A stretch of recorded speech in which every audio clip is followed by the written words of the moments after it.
At sa pagkakataon to ay natutuwa kami dahil naging bahagi kami ng isang pagsasanay na makapagbahagi na rin kami ng mabuting balita sa mga mahal namin sa buhay at sa ibang mga tao.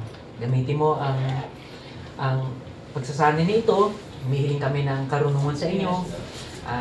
Talas pa rin ang pag-iisip. At higit sa lahat, lakas ng loob. At hayaan nyo na sa mga susunod na pagkakataon, mas namamahal na namin itong aming ginagawa. At bigay mo rin kami ng mga tao, gaya ng aming panalangin, kayo maglagay sa aming isipan kung sino yung mga taong pwede namin kausapin. At maging itong ginawa mong pagliligtas, pagbabago sa amin. Ito yung magiging kwento namin sa mga taong ibibigay mo para mabahagi na namin ng mabuting balita. Kung paano niyo po kami iningatan, papunta rito kaninang umaga, ngayon sa aming pag-uwi, samahan mo pa rin kami. At ingatan, makarating din ang payapa sa kanya-kanya namin tahanan. Sa inyo po namin pagkatuwa ng lahat.